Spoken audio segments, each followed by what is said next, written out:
Bahkan sebagian menyebutnya sebagai titik fana, tempat di mana ego lenyap dan kehadiran Tuhan mulai mengambil alih. Tapi apapun sebutannya, satu hal yang pasti, titik itu tidak bisa dicapai dengan usaha biasa. Ia hanya muncul bagi mereka yang sepenuh hati hadir di dalam nafas, tanpa berpikir, tanpa ingin, tanpa menilai. Titik itu hadir saat seseorang tidak lagi berusaha, tapi sepenuhnya menyerah kepada kesunyian. Coba bayangkan, engkau menarik nafas perlahan, lalu menghembuskannya perlahan pula. Setelah hembusan itu berakhir, ada satu jeda yang sangat halus, yang kadang tidak kita sadari. Jeda itulah gerbang menuju kesadaran murni. Di titik itu, engkau tidak sedang menarik nafas, tidak sedang menghembuskannya, engkau hanya ada. Tidak bergerak, tidak memikirkan apa-apa, tidak menjadi siapa-siapa. Hanya ada kesadaran bahwa aku yang selama ini mengaku-ngaku sedang tiada. Dan disitulah Hau menampakkan wajahnya yang sejati, tanpa bentuk, tanpa warna, tanpa suara. Titik hening ini bukan sesuatu yang bisa direkayasa. Ia datang dengan ketulusan. Ia muncul saat engkau berhenti mengejar apapun, bahkan berhenti mengejar Tuhan. Karena pencarian pun bisa menjadi penghalang bila diselimuti oleh ego yang menyamar sebagai keinginan spiritual. Maka, satu-satunya cara untuk sampai ke titik itu adalah dengan melepaskan pengharapan, melepaskan pemahaman, melepaskan segala niat yang lahir dari kepentingan pribadi. Ketika semuanya dilepas, yang tersisa hanyalah diam. Dan dari diam itulah cahaya memancar, bukan dari luar, tapi dari dalam jiwa itu sendiri. Sebagian orang takut pada keheningan, karena di sana mereka tidak bisa bersembunyi. Tidak ada kebisingan yang bisa digunakan untuk melarikan diri dari diri sendiri. Tapi justru di sanalah kebenaran mulai menyapa. Di titik hening antara dua nafas, semua topeng jatuh, semua peran runtuh.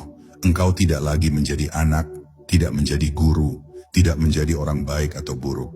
Engkau hanya menjadi saksi yang menyaksikan nafas, menyaksikan kesadaran, dan akhirnya menyaksikan kehadirannya.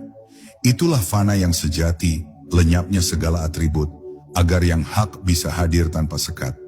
Jika seseorang mampu hadir dalam titik ini secara konsisten, walau hanya sebentar dalam sehari, itu sudah cukup untuk mengubah seluruh hidupnya.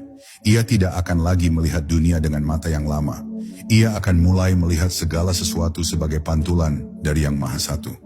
Ia tidak akan reaktif terhadap hidup, karena ia tahu bahwa di balik segala gerak ada satu titik diam yang menjadi pusat segalanya. Ia hidup di tengah dunia, tapi jiwanya bersemayam di pusat keheningan yang tak tergoyahkan.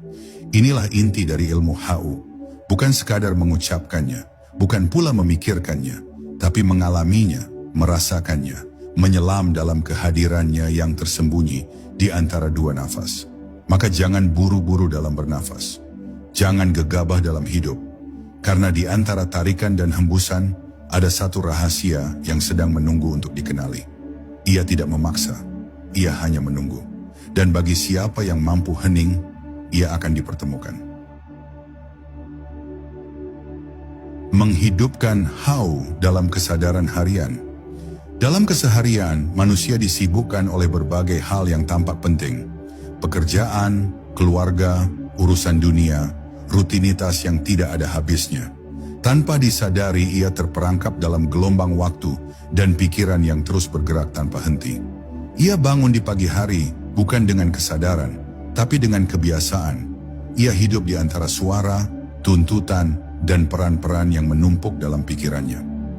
Dan di tengah semua itu, nafas tetap berjalan, membawa Hau dalam keheningan yang tidak pernah meninggalkannya.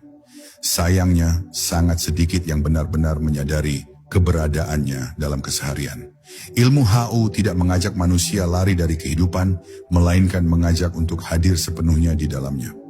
Bukan dengan pikiran yang melayang, tapi dengan rasa yang terjaga. Karena Hau bukan hanya untuk saat zikir atau ibadah, tapi untuk setiap detik kehidupan. Ia hadir saat engkau duduk sendiri, saat engkau bekerja, saat engkau berbicara, bahkan saat engkau marah atau sedih. Hu bukan dibatasi oleh waktu atau tempat. Ia adalah kesadaran yang menyatu dengan hidup. Tapi agar itu menjadi nyata, Seseorang harus belajar untuk hidup bukan dengan kepala, tapi dengan hati yang sadar. Latihan pertama adalah menyadari nafas, bahkan di tengah kesibukan. Saat engkau berbicara dengan orang lain, sadari bahwa engkau sedang bernapas.